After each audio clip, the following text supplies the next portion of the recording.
González Tuñón en la interpretación de Norma Torres. Así que espero que lo disfruten.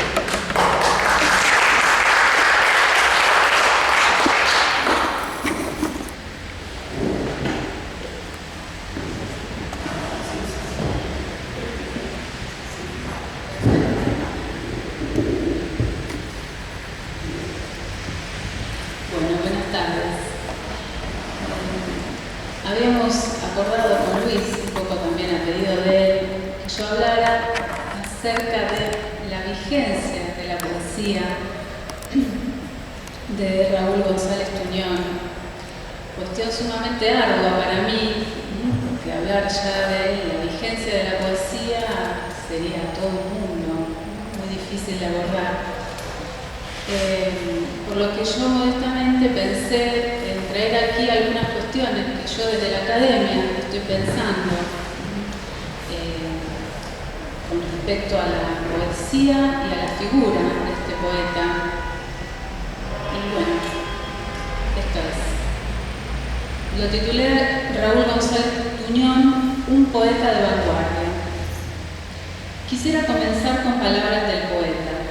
Su último poemario, La veleta y la antena, de 1969, que publicó en vida, se abre con un texto que oficia de prólogo, titulado El cronista. La tarea del poeta que allí describe no solo sintetiza las ideas maduradas en toda una historia de escritura. Esa tarea del poeta constituye sobre todo la descripción misma de su propia construcción poética identitaria. González Tuñón dice, lo cito, a veces el poeta inventa, incluso lleva la fantasía al límite del absurdo. Inventa y descubre países, digamos, en la vasta geografía del canto, pero a veces trata de conversar con su época, de glosarla, y en algunos casos suele desbordarla. Es cuando la poesía deviene una especie de crónica, ya sutil, ya descarnada de su tiempo. En ocasiones, el enlace de lo uno y de lo otro supone el equilibrio entre el sueño y la acción que el genio de Baudelaire previó para nuestro siglo divagador y apasionante, con lejanas raíces en François Villon y sus cantos humanos, en Peter Bruegel y en ese otro alucinado que fue Hieronymus Bosch, el Bosco.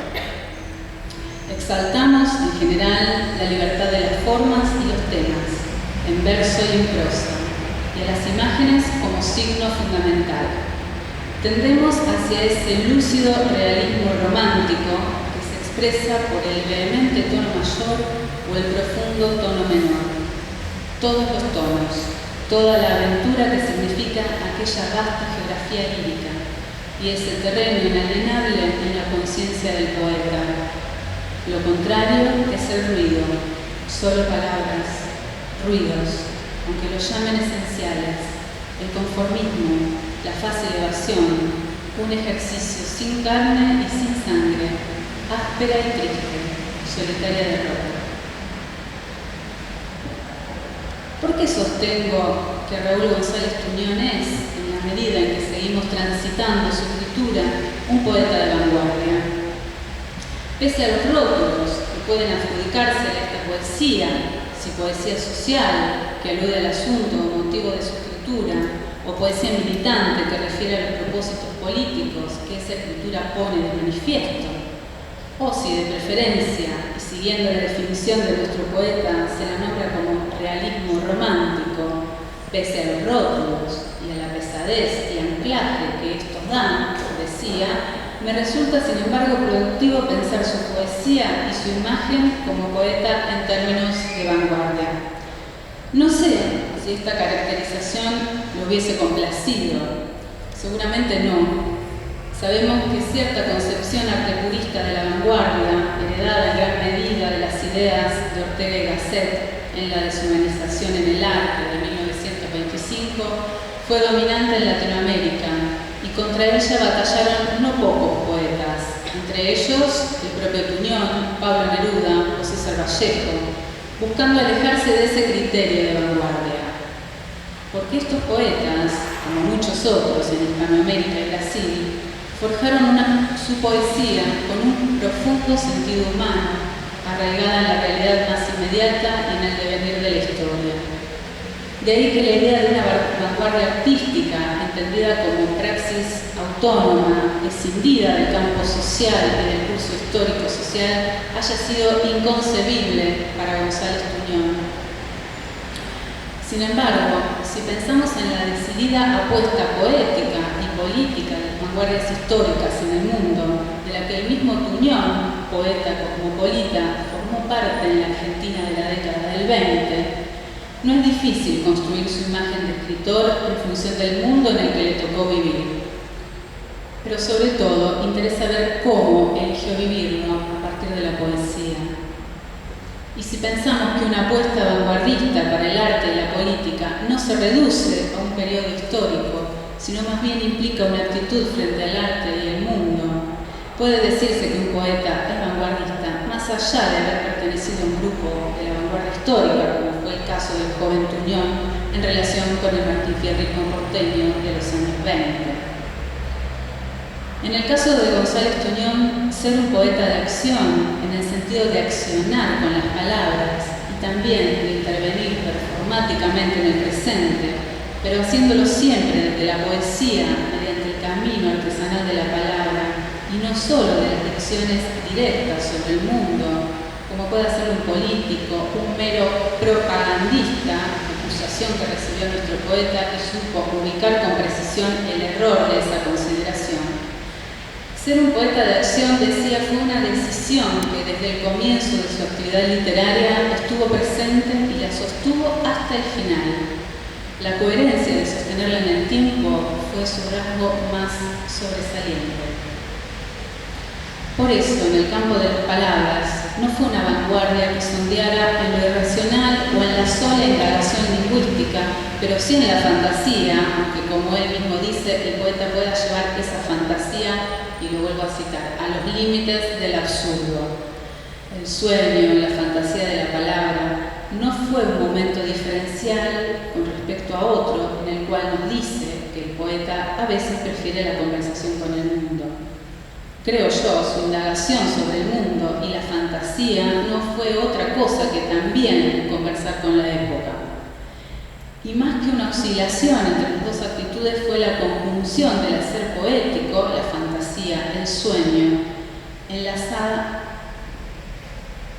con el sueño sobre el mundo, profundamente político, el sueño de cambiarlo.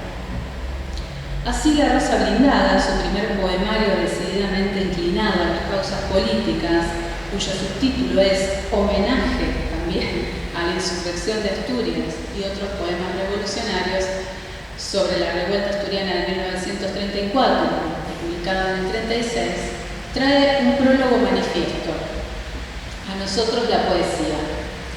Este manifiesto concluye así, su última frase dice: Arturo Rimbaud fue la poesía, la gran aventura poética, pero en cierto momento gritó: cambiar la vida. Esta fue la herencia de Rimbaud que de distintos modos, con diferentes modulaciones, en América Latina y en Europa, las vanguardias sostuvieron sin vacilar, buscando incesantemente y encontrando de diversas formas las profundas conexiones entre el arte y la vida. Dejamos de lado aquí la discusión de si ese afán pudo o no cumplirse, si quedó como mito en un pasado histórico imposible de reeditar, o si todo lo que vino después en el arte fueron pseudo-vanguardias. Pero para no eludir la dificultad, diremos que como Octavio Paz supo leer en su momento, la vanguardia siguió la lección del romanticismo que inauguró en el siglo XIX la tradición de la ruptura. Cuestión que González Tuñón conocía profundamente al sostener su poética en términos de realismo romántico. Pienso que pese a las distintas periodizaciones que la crítica expandió en su acontecer poético, su poesía fue vanguardista siempre, porque lo que ante todo la define es una actitud, una toma de posición, una serie de acciones en el campo de la cultura y la escritura misma, que en el caso de González Tuñón fue persistente a lo largo de su historia de vida y escritura. Tuñón pertenece a ese enorme grupo de poetas del mundo europeo que llevaron adelante una praxis política también liberadora. Muchos de sus compañeros son aquellos poetas con los que compartió los días de los congresos internacionales de la década del 30, el primer congreso de escritores antifascistas para la defensa de la cultura de París en 1935 y el segundo realizado en España en la Guerra Civil durante 1937. Así, es parte de un grupo de intelectuales junto con los franceses que poco antes habían establecido la ruptura con la figura fuerte del surrealismo, André Breton, y que bregaban ahora por un realismo, como fue el caso de Louis Aragon, pero también el singularísimo Robert Desnos, poeta que supo escribir en sueños sus experiencias surrealistas, y el exquisito Paul Éluard. Estrechó aún más los vínculos con los poetas vanguardistas españoles que día a día sostenían la resistencia al fascismo en los días de la guerra, con los alemanes, los norteamericanos, rusos y de diversas naciones que conformaban ese frente intelectual internacional por el que tanto bregó en esos días. Pelea que llevó adelante también en los debates nacionales cuando tuvo que sentar posiciones frente a las posturas más hegemónicas del campo cultural nacional, encabezadas por Victorio Campo y la revista Sur. La poética vanguardista en Tuñón reviste la impronta de tratar con la tradición, de construirla, de elegirla, como lo han hecho las vanguardias más progresistas de Europa, como el surrealismo o el futurismo ruso, o incluso la vanguardia española en la estela de García Lorca, y después los demás poetas del 27 que escribieron romances en la guerra, como también lo hicieron sus compañeros martifierristas, especialmente el más conocido Borges, otro inventor de tradiciones. Por eso, los escritores elegidos por González Tuñón son Whitman, Rimbaud, Baudelaire, Villon, y los pintores son Bruegel y Bosco, que con sus imágenes renovadoras hablaron de un mundo inmediato y candente. En esta senda siguió Tuñón en la elaboración de imágenes nuevas, nutridas de colores intensos, en el acompasado ritmo de la épica, el romance y las canciones, o las tonalidades leves e íntimas de la lírica mediante la exploración de montajes extraordinarios entre imágenes, sonidos e ideas. Pero en la poesía del continente, Rubén Darío es el poeta maestro a quien venera, como podemos leer en Demanda contra el Olvido de 1963. De él dice: del que innovó, de aquel que trajo otra instrumentación, un nuevo acento, y el alejandrino francés, y escribió nobles versos atravesados por vientos civiles. Si bien González Tuñón reconoce la innovación y la novedad del acento en Rubén Darío, y ciertamente hoy podemos leer a este enorme poeta como el iniciador de las futuras renovaciones poéticas de la vanguardia, elabora cierto movimiento vanguardista ya en su texto inaugural, El violín del diablo de 1926, libro del que la crítica ha dicho, sin embargo, que buscaba internarse en el camino del simbolismo francés y el modernismo. Pero los imaginarios poéticos que González Tuñón imprime en su primer poema son reveladores del proceso de apropiaciones y distancias con respecto a la musicalidad modernista. Voy a citar el comienzo del violín del diablo. Hablan las cuerdas. Soy el violín del diablo, camaradas.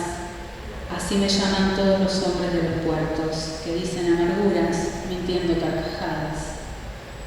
He nacido de la guerra, vibré para los muertos y para los heridos. Mis cuerdas endiabladas sonaron en la larga noche de las trincheras, y un soldado alemán me ha traído a esta tierra, para gloria de arpones, marinos y rameras. Soy un grotesco invento de la guerra que suena en las tabernas costaneras. Mi cuerpo es de palo, mi vientre de lata, de mi cuerpo ruegan los caireles, de alambre mis cuerdas, de palo mi pata, y no tengo el brillo de los oropeles. Y cuando golpean mi vientre y mi pata, sueno con el ruido de 100 cascabeles. El violín del diablo me llama y vengo de las negras fosas del campo alemán. Me ha creado un viejo pelirrojo y rengo, bufón a las órdenes del gran capitán. A todo el que quiera moverme me ofrezco, vomito sonidos roncos o vibrantes. Soy extraño y mágico, trágico y grotesco, como el alma de todos los hombres errantes. Si la rima permite escuchar una sonoridad que remite lejanamente al modernismo dariano, las imágenes y los sonidos que ellas traen, que ellas refieren, hacen alejar cualquier referencia modernista de su poética. En germen parecen estar algunas de las preocupaciones que desplegó después.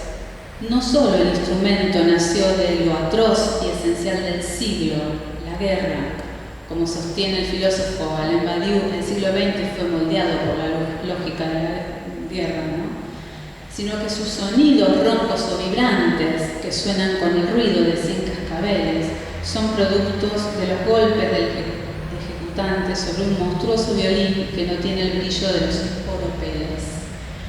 Y en esto yo leía sobre todo el gesto vanguardista, que para mí en América Latina tiene relación con la tradición, a diferencia de otras vanguardias europeas que rompen con la tradición, precisamente apropiándose y haciendo de ese instrumento que es la poesía en un punto un nuevo sonido, una nueva propuesta, ¿no? Muy ligada a la realidad, ¿no? En este caso de la guerra.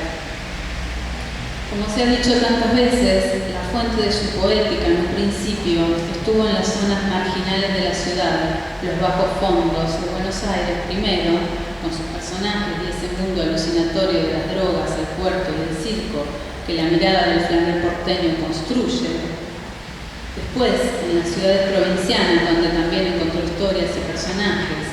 Más tarde, el cosmopolitismo deseoso del poeta lo llevó a Río de Janeiro, a París y a Madrid para indagar en las realidades de otras latitudes. De los personajes marginales y desplazados, pasó a la arenga de los obreros y trabajadores.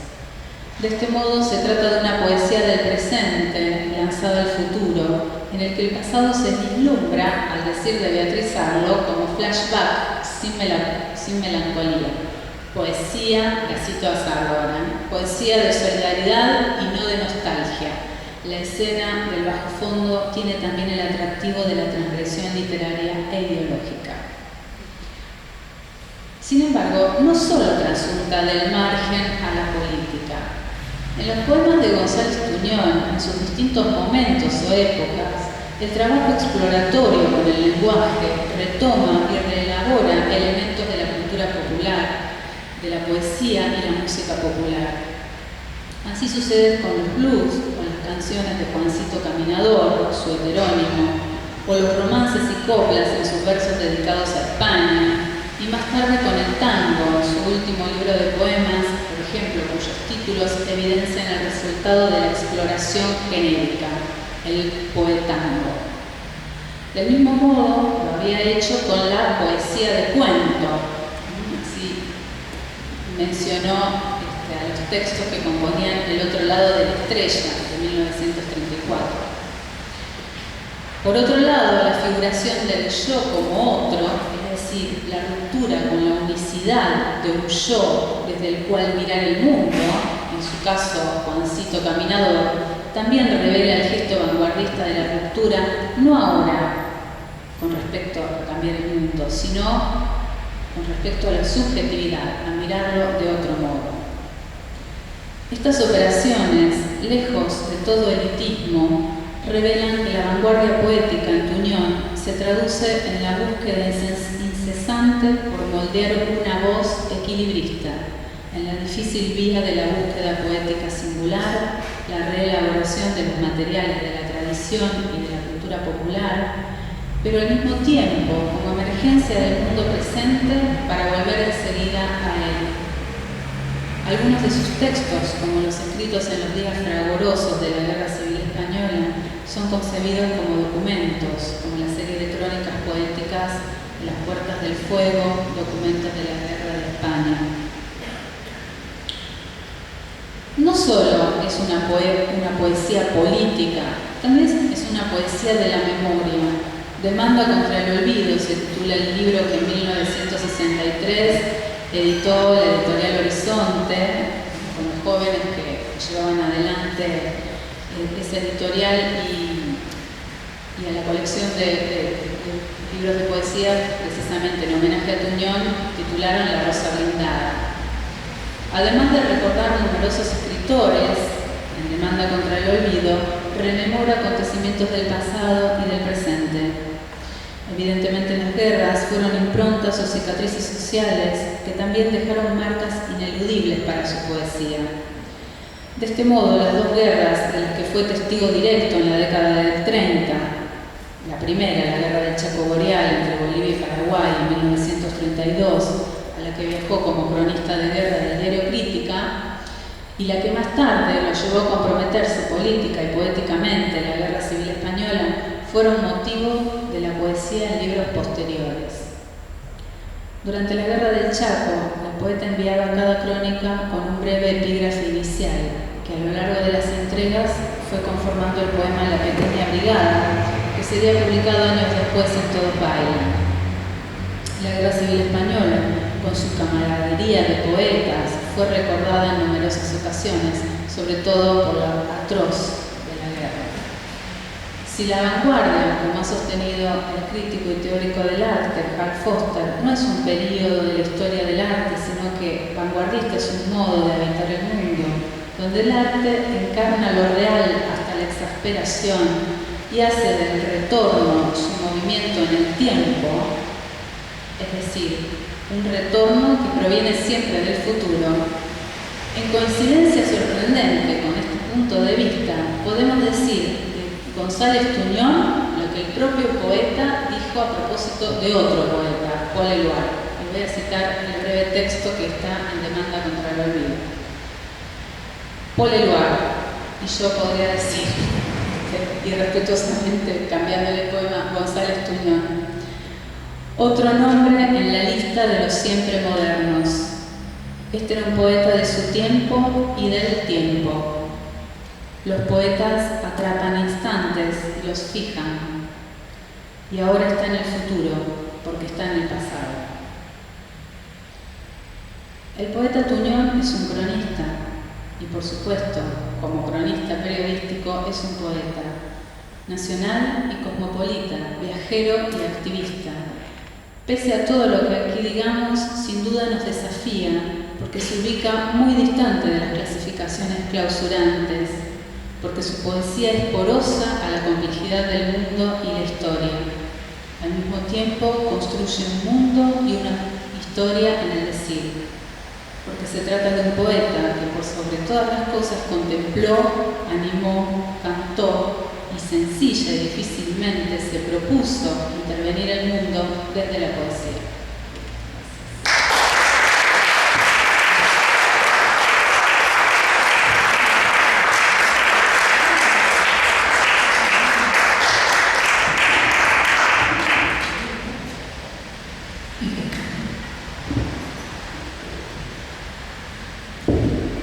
Hola, buenas noches.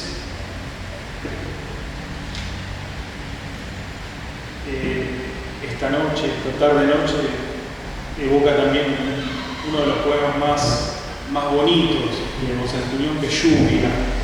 ¿Sí? La verdad que si no lo conocen es para que lo conozcan, y si pueden encontrarlo cuando vayan a sus casas, encuéntrenlo en internet o en los libros. Pinta al mejor Tuñón poeta, al poeta de vanguardia, como decía Julia. Y así como era poeta de vanguardia, también fue periodista de vanguardia. Durante 50 años, más o menos medio siglo, estuvo transitando redacciones de Argentina, de Latinoamérica y de España. Es decir, no es un trabajo menor, no es un momento menor de su vida.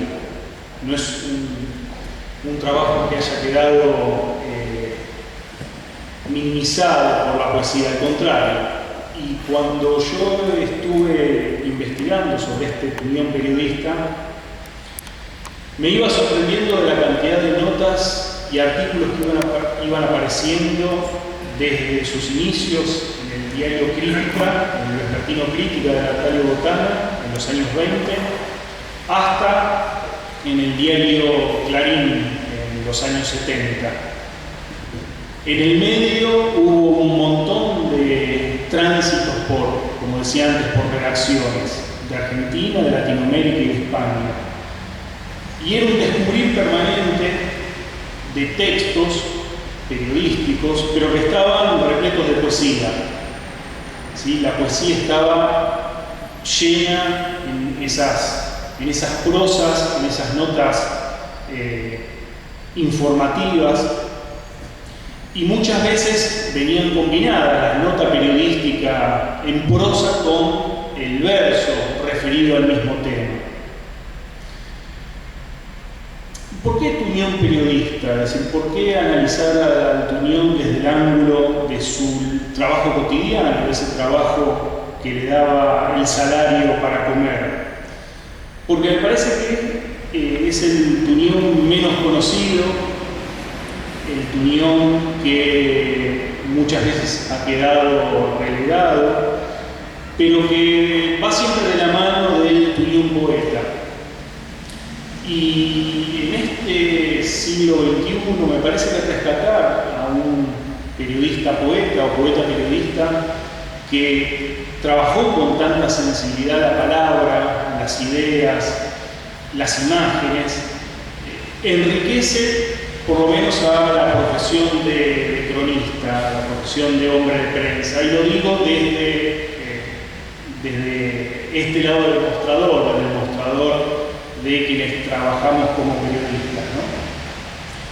Yo hice un punteo de 5 ejes que me parece que son interesantes reivindicar en ese Tuñón periodista y que hoy sirven para poder reflexionar sobre la profesión y que siguen teniendo una vigencia invalorable. El primero es la relación entre periodismo y literatura o periodismo y poesía, que Tuñón explota en cualquier artículo, por más breve que sea. Tan breve como aquel famoso del sándwich de milanesa, que no debe llegar a las 30 líneas más o menos. Para quienes no lo conocen, el artículo del sándwich de milanesa es un pequeño texto de González Tuñón, publicado en el diario Crítica en el año 30, a raíz de la caída de un tranvía en el Riachuelo, donde murieron alrededor de 50 obreros.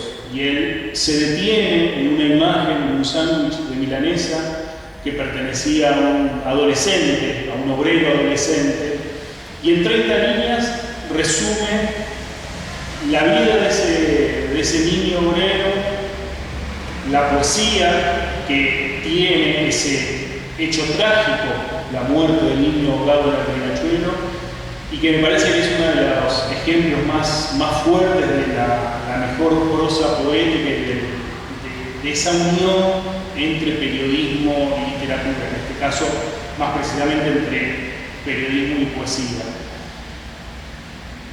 Siguiendo con estos cruces entre periodismo y literatura, periodismo y poesía, hay todo un mundo Tuñón en los textos periodísticos que aflora a cada momento. Menciones de escritores, de películas, de libros, de juegos de la infancia, etcétera, etcétera, etcétera. El tema de lo lúdico está muy presente, no solamente en la poesía, sino en los textos periodísticos también. Y recuerdo una frase que él rescata de una película, que algunos seguramente recordarán, Rosa de Abolengo. Es una película de la década del 40, una película típicamente propagandística de la Segunda Guerra Mundial. Ganó muchos Oscars. Pero González Tuñón rescataba esa película, más allá del carácter propagandístico en favor de los aliados. Él rescataba un diálogo entre dos trabajadores que en el medio de la guerra uno le decía al otro, bueno, pero siempre habrá rosas. Y esto lo repetía permanentemente en sus poemas y en sus textos periodísticos también, como que en los momentos más desapacibles, más terribles, siempre hay un lugar para la esperanza, siempre hay un lugar para la ilusión, siempre hay lugar para lo lúdico. Ese siempre habrá rosas. El segundo eje es el de la ética periodística, ¿sí? No solamente la ética en el trabajo, de Tunión trabajando como compañero de trabajo, como colega, sino desde su vida privada. Hoy que vemos a tanto periodista, empresario, viviendo en countries, pensar que González Tunión vivió toda su vida en casas alquiladas y que murió en una casa alquilada contando el peso a fin de mes, me parece que habla un poco de la deformación que la profesión de periodista está sufriendo de un tiempo a esta parte, pongámosle los años que querramos, ¿no?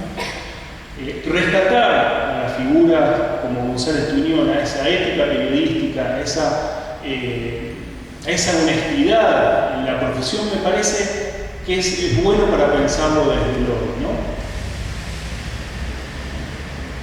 Hay una anécdota también que pinta los tiempos raros para el periodismo, no son los actuales, los tiempos de la época de crítica, cuando Natalio Botana, un personaje bastante particular, pero que tenía sus visiones bastante acertadas sobre el trabajo periodístico, lo manda a llamar porque González Tunión escribe. Yo soy muy malo contando anécdotas, así que si después yo se las resumo, pero si después quieren abrevar en la anécdota bien contada, vean cómo la cuenta González Tunión.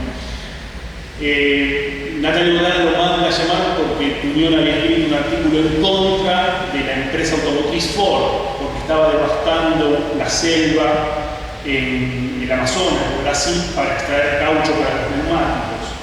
Y, por casualidad, Ford publicitaba en crítica y mandan a levantar los avisos de Ford a raíz del artículo periodístico de González Tunión en contra de esa devastación del Amazonas. Y Natalio Botana lo manda a llamar y Tunión obviamente se esperaba el despido y Botana le dice: no, quédese tranquilo, usted es un premio municipal, yo voy a sostenerlo porque si usted lo dice, usted debe tener sus razones. Y así fue. Hoy es muy raro que un empresario periodístico defienda a un trabajador por más que escriba en contra de alguno de los que anuncien en su diario, en su revista o en algún programa. El tercer punto es el de periodista militante. Así como era periodista militante González Tunión, era un periodista abrazado en la causa y que no la ocultaba en todo momento. Cuando escribía sobre política, pero también cuando escribía sobre teatro independiente, cuando escribía sobre fútbol, que hay muy pocos artículos, pero los hay, cuando escribía sobre escritores, cuando escribía sobre cine, cuando escribía sobre artes plásticas, siempre estaba ese periodista amante de una idea, nunca renunció a su modo de ver el mundo, a su sentarse del lado de la izquierda, como él decía, ser un proletario del periodismo. ¿Sí? Él nunca renunció a esas convicciones comunistas, que le trajeron más de un dolor de cabeza, además de cárcel. El cuarto punto que me parece también fundamental para verlo desde el hoy es el aliento a la juventud. ¿Sí? El alentar a aquel joven que está creando, ¿sí? Al apoyar al poeta joven, al periodista joven. Eso es algo bastante difícil de ver hoy. Es decir, un veterano de la profesión que pueda alentar a alguien que recién está comenzando, aunque lo que esté haciendo no esté bien del todo, aunque le falte experiencia, aunque le falte práctica. Y Tunión lo hacía. Lo hizo, el caso más conocido, y acá fue mencionado por Julia, con Juan Gelman. Le prologa su primer libro, ¿sí? Violín y otras cuestiones. Y es un prólogo que cualquier escritor que recién publica desearía tener para su libro, para su primer libro. Lo hizo con el Tata Cedrón, cediéndole sus poemas y alentándolo a musicalizarlo. Y desde el periodismo lo hizo con Roberto Tito Cosa. Cuando Tito Cosa recién comenzaba a trabajar, no como director de teatro, pero sí como cronista de teatro en Clarín, fue el que lo reemplazó durante un breve viaje que tuvo González Tuñón por el exterior, ¿sí? Y lo alentó a seguir esa columna que hacía de crítica de teatro independiente.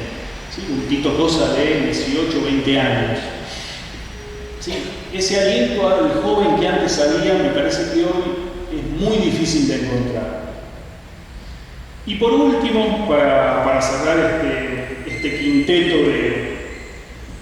de cuestiones que tienen que ver con Tuñón y el periodismo, me parece que otra cuestión importante tiene que ver con esto del periodista de vanguardia, con esta cuestión del periodista innovador, con esta cuestión de Tuñón innovando el escribir y planteando cosas que hoy suelen ser como novedosas o llamar la atención. Por ejemplo, lo que se conoce como el nuevo periodismo, o las crónicas, donde hay un protagonismo del periodista muy fuerte, pero con un aporte de datos, con un aporte de imágenes, con un aporte, en el caso de Tuñón, obviamente de poesía, muy marcada.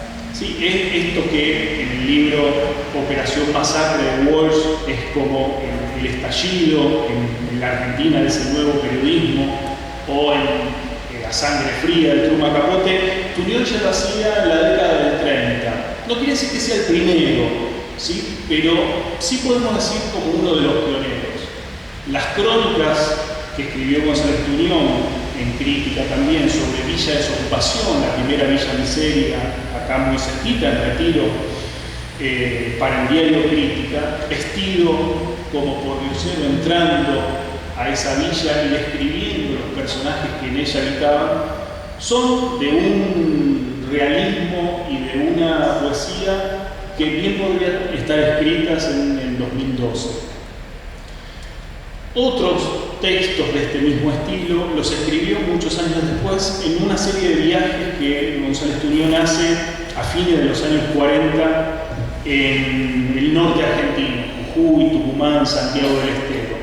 Y quiero leer, y con esto termino, un breve fragmento de una de esas crónicas de González Tuñón en el norte argentino para ejemplificar esto que estoy diciendo. Dice González Tuñón, escribe: una hora y pico después tenemos tiempo para ver más de cerca a los collas trashumantes. Otro tren que va o viene de San Pedro con más vagones que el que vimos en Maquinista Verón. Subimos y atravesamos varios coches. Hace mucho calor adentro. Es la calefacción humana, el terrible amontonamiento, el olor de la ropa largamente usada y los paquetes de pobre comida fría. Ah, el folclore, la Comisión Nacional. Las danzas y las músicas nativas son hermosas, sin duda. Pero este otro folclore, la patética realidad de esos argentinos y estos hermanos bolivianos viajeros del tren de los collas, qué lejos está de aquellos que nos pinta la euforia oficial, el conformismo de los nativistas. Quisiéramos ver aquí a alguno de esos investigadores para que comprueben que en la Argentina hay una estación que se llama Perico. Hoy, a esta hora, en este hermoso día jujeño, y en la estación del tren detenido, por unos instantes, un tren de collas, oscuro, chirriante, sucio, caluroso, maloliente, espantoso tren, cargado de destinos anónimos y dolor que dice de las peores condiciones de vida y de trabajo. Y esto ocurre en la puerta chica de la patria, cerca de la tacita de plata, cerca de los turistas, que solo ven el lado pintoresco, las 7 enaguas de las collas, sus trenzas, sus sombreros masculinos y las amplias bombachas y el poncho multicolor de los hombres collas. Y compran una quena y sus filigranas de plata y se van sin saber que han visto allí parada en la estación de Perico no solo a un tren cargado de trabajadores del surco y sus familias, sino un tren de collas, el tren de los collas vale decir El tren de los esclavos.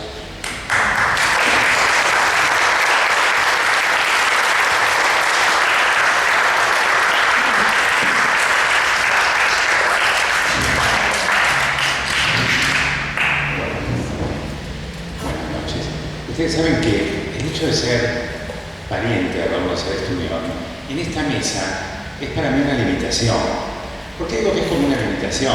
Porque me impide toda alabanza, porque toda alabanza va a estar teñida por la parcialidad del parentesco, comprendida, como decimos los jueces, en la general de la ley. No creemos los dichos de los parientes, los miramos con resquemor, esta es la verdad. Pero yo estoy muy contento aquí y me alegró mucho que me invitaran. Y se me ocurrió empezar contando muy brevemente una anécdota que une a Raúl González Tuñón con Francisco Urondo. Y es quizás, me gusta imaginarlo a mí así, como el primer acto de rebeldía de Francisco Urondo. El primer acto de rebeldía de Francisco Urondo, a mi modo de ver, tiene que ver con el nombre de Raúl González Tuñón. ¿Por qué digo esto? Porque ocurre cuando Urondo tendría 16 o 17 años. Y en esa época había una revista extraordinaria de poesía de los años 50 que se llamaba Poesía Buenos Aires.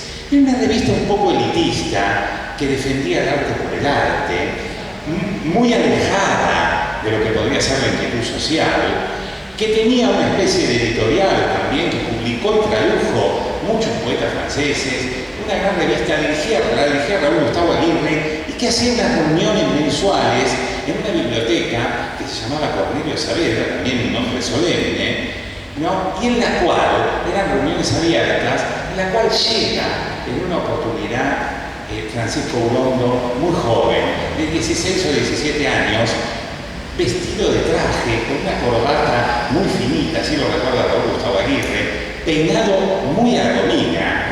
Ahí está un poco, digamos, una imagen un poco más del 70, este es el Paco Urondo del año 50, 55, y lo ven entrar y, bueno, claro, en las reuniones solemnes, todo el mundo piensa que fue por error o que se dijo de alguien, y se sienta como en el fondo. Y en ese momento Raúl Gustavo Aguirre está haciendo un panorama crítico de lo que se publicaba en ese momento, y llega el nombre de Raúl González Tuñón, y comentando el libro, en una gran alabanza, Raúl Gustavo Aguirre dice Raúl González Tuñón, el Apollinaire argentino.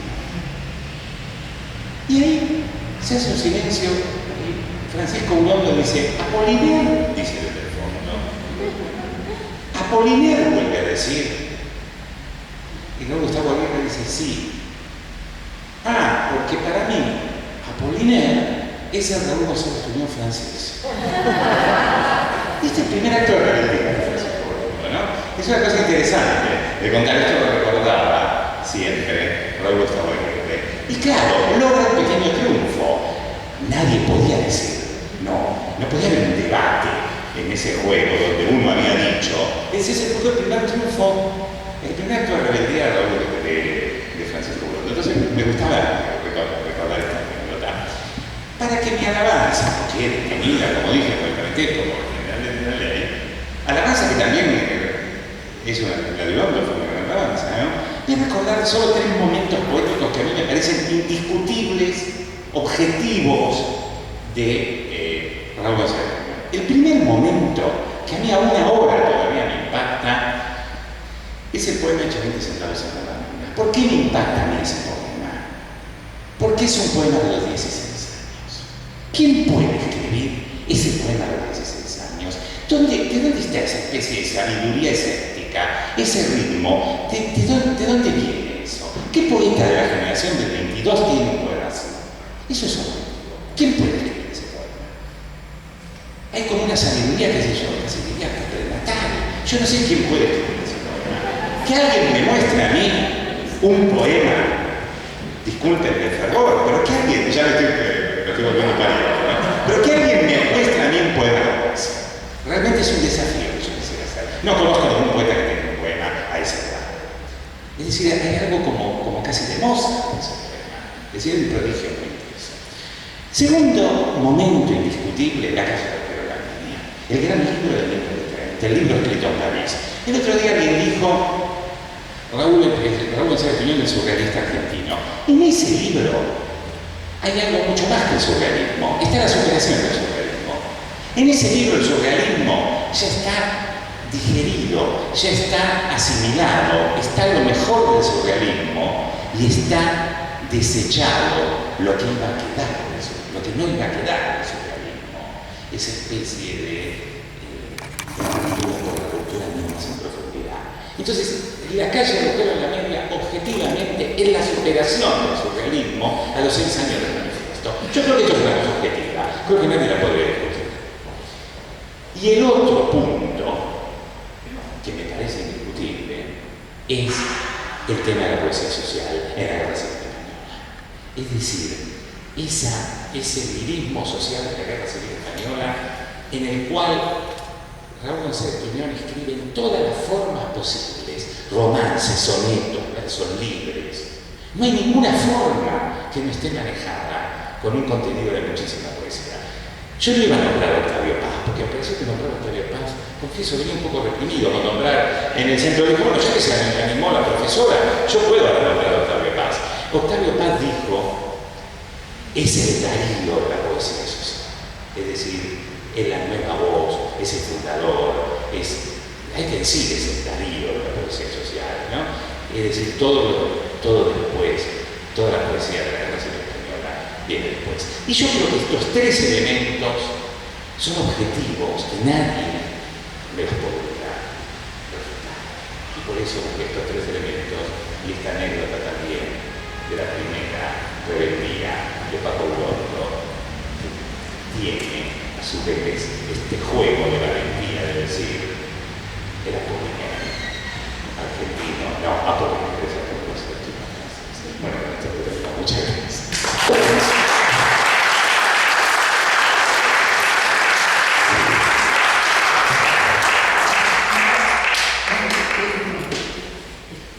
Ahora, se supone que me toca. Sí, ahora tenemos un problema. Vos como caballero me vas a pasar un descenso y me vas a dejar la punta. Te lo pido por favor porque... Somos de la época. Porque me voy a sentar mucho más cómoda con los brazos. Acostumbro a mover los brazos y bueno.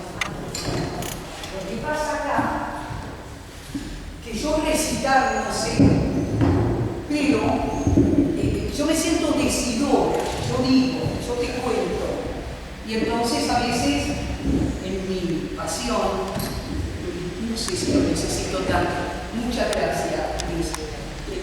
No sé si no me explayo demasiado ni nada. No quiero invitarme porque no tengo por qué, porque estoy muy feliz. Y no siempre estas cosas se me dan. Bueno.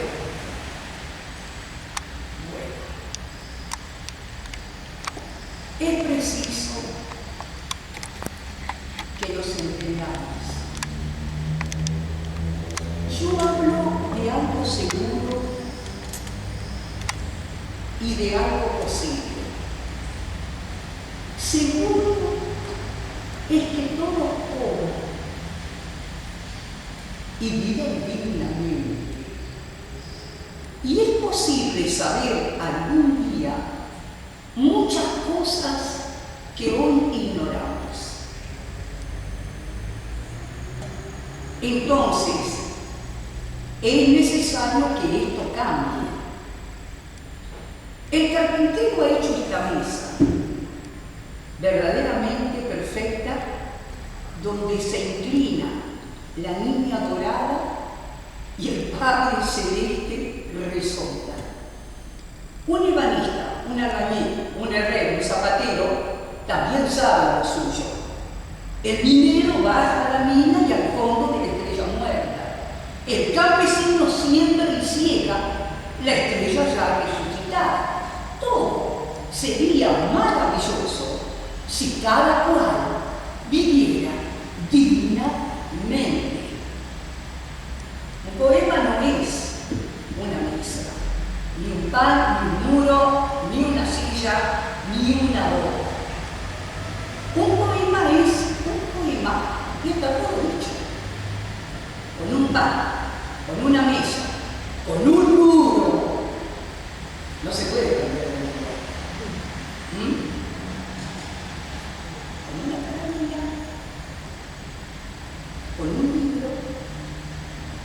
Eso no es posible. ¿Ustedes comprenden por qué el poeta y el soldado pueden ser una misma cosa? Y marchamos detrás de los obreros lúcidos y no me arrepiento. Ellos saben lo que quieren y yo quiero lo que ellos quieren. La libertad bien entendida. El poeta es siempre poeta, pero es bueno que el poeta comprenda de una manera alegre y terrible cuánto mejor sería para todos que esto cambiara. Yo lo seguí y ellos me siguieron. Y ahí está la cosa. Ahí. Cuando haya que lanzar la pólvora, el hombre lanzará la pólvora. Cuando haya que lanzar un libro, el hombre lanzará el libro. De la unión de la pólvora y el libro puede brotar. Puede brotar la rosa más pura.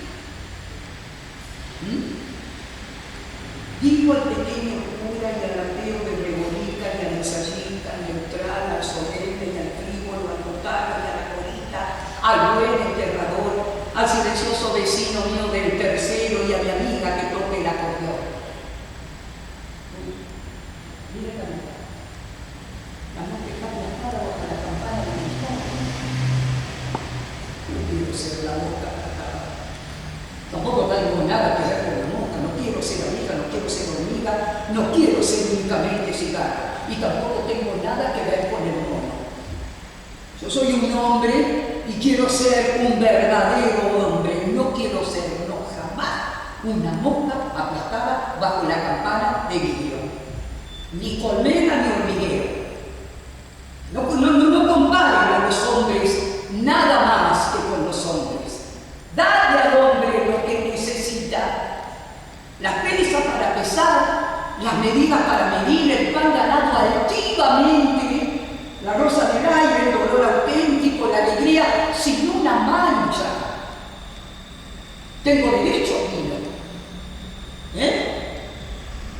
Tengo derecho al aceite, al museo, a la enciclopedia británica, a un lugar en el ómnibus, a un parque abandonado, a un muelle, a una azucena, a salir, a quedarme, a bailar sobre la piel del último hombre antiguo con mi esqueleto nuevo, cubierto con una piel nueva de hombre flamante. No puedo cruzarme de brazos e interrogar al vacío. Me rodean la indignidad y el desprecio. Me amenazan la cárcel y el hambre.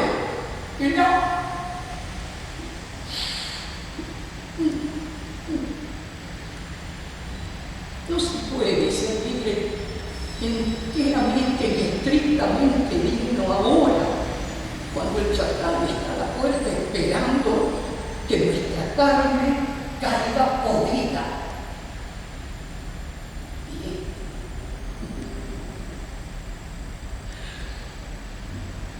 Subiré al cielo.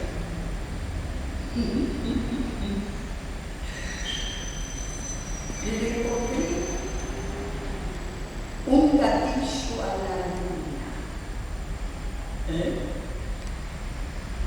Y desde arriba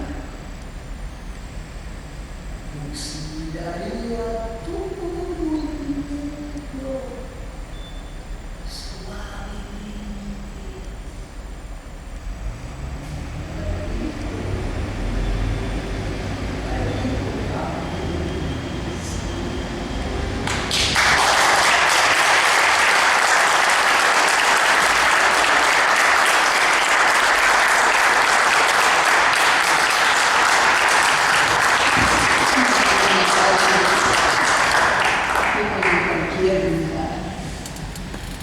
Y la mujer tirana con una blusa azul.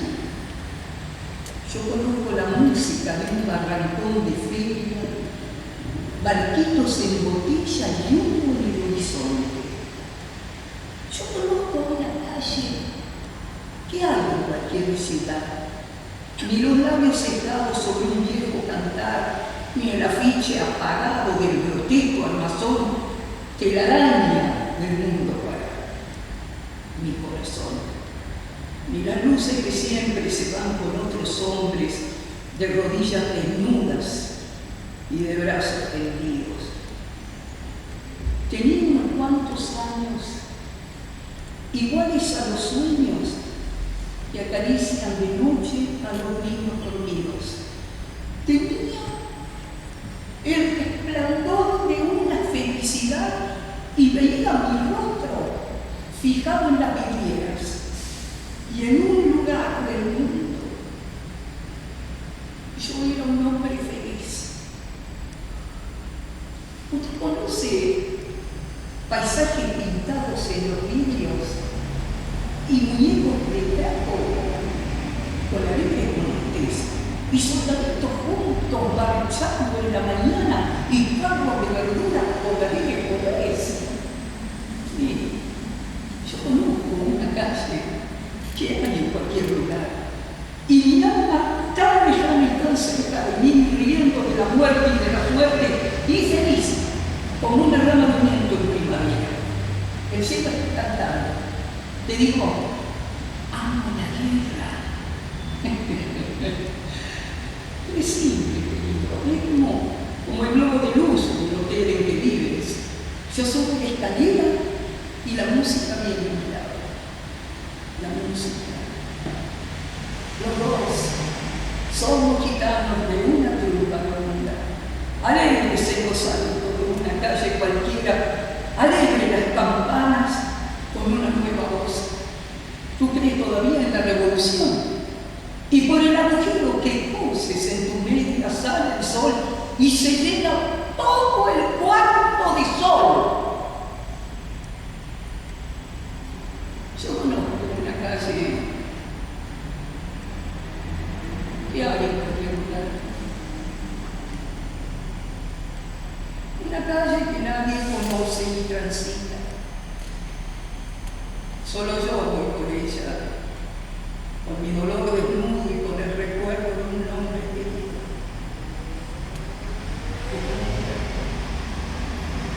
Yo he conocido mi cuerpo.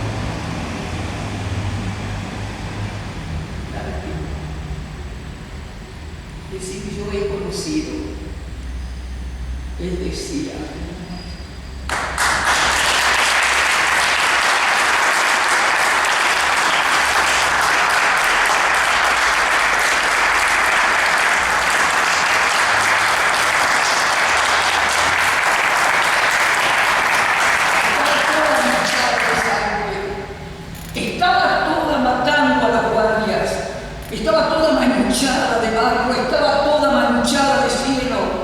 Estaba toda manchada de España. Ven, catalán jornalero a su entierro, ven, campesino andaluz a su entierro, ven, a su entierro, yuntero extremeño, ven a su entierro, pescador gallego, ven, leñador vizcaíno a su entierro, ven, labrador castellano a su entierro, no dejen solo al minero asturiano, ven, porque estaba toda manchada de España.